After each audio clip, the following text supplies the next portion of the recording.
আর share করলাম chilli mushroom. ভিডিওটি আপনারা শেষ পর্যন্ত দেখবেন। নান, পরোটা, পোলাও, গরম ভাতের সাথে খুবই ভালো লাগবে। রান্নাবান্না তমালিকা চ্যানেল ফেসবুক থেকে দেখলে ফলো করবেন, ইউটিউব থেকে দেখলে লাইক শেয়ার করবেন, নতুন বন্ধুরা সাবস্ক্রাইব করবেন। সাবস্ক্রাইব করলে আমার ভিডিও আপনাদের কাছে আগে পৌঁছে যাবে। কড়াইতে সাদা তেল দিয়েছি 5 টেবিল চামচ। একটি গোটা রসুন ছাড়িয়ে নিয়েছি, 2 টুকরো করে দিয়ে দিলাম। হাই ফ্লেমে 1 মিনিট ভেজে নিয়েছি।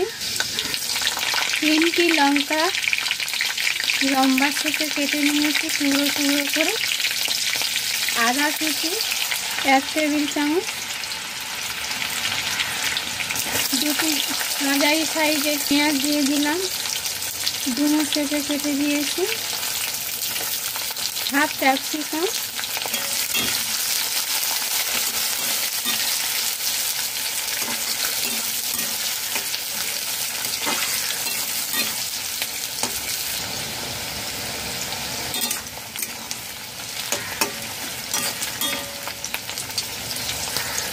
দু মিনিট ভেজে নিয়েছি। 4টি মাশরুম, ঝিনুক মাশরুম এইভাবে কেটে নিয়েছি, দিয়ে দেব। ভালো করে ধুয়ে শুকনো কাপড় দিয়ে জল শুকিয়ে নিয়েছি চেপে চেপে।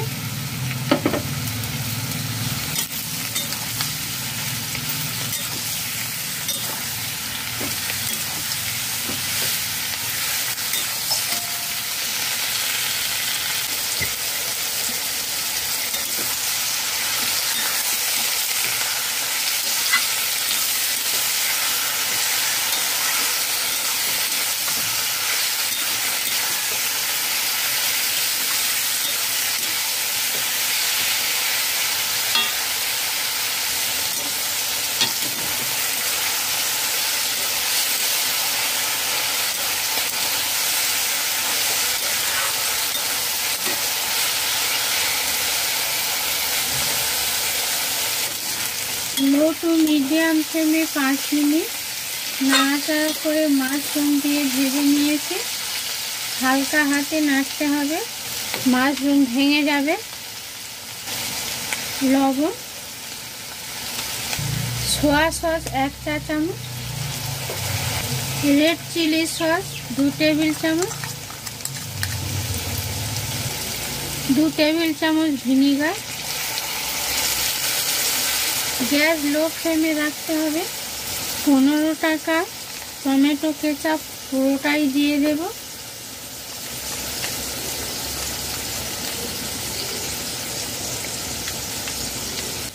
হাফ চা চামচ মিষ্টি দিয়ে দেব।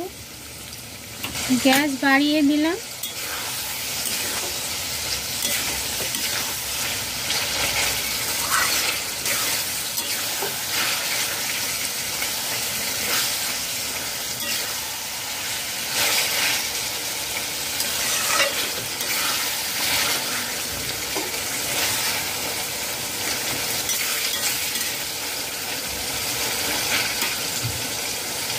রেড চিলি সসের বোতল জল ধুয়ে দিয়ে দিলাম 6 টেবিল চামচ।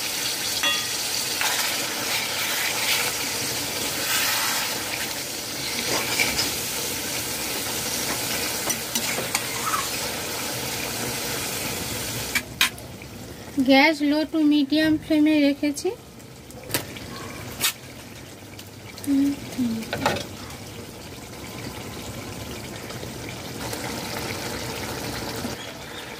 এক চা চামচ কর্নফ্লাওয়ার 2 টেবিল চামচ জলে গুলে নেব, দিয়ে দিলাম।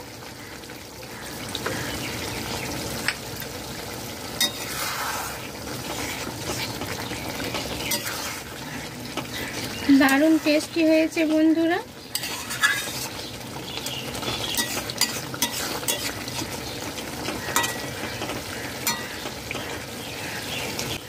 মাশরুম দিয়ে 8 মিনিট ফুটিয়ে নিয়েছি, তৈরি হয়ে গেছে, নামিয়ে নেব।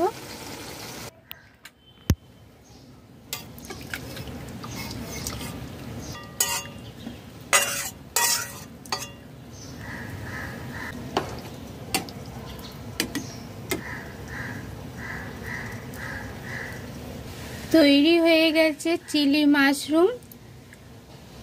গরম গরম পরিবেশন করতে হবে। আপনারা ট্রাই করবেন, আশা করছি আপনাদের খুব ভালো লাগবে। ভিডিওটি শেষ পর্যন্ত দেখার জন্য ধন্যবাদ। সবাই সুস্থ থাকবেন, ভালো থাকবেন। নমস্কার।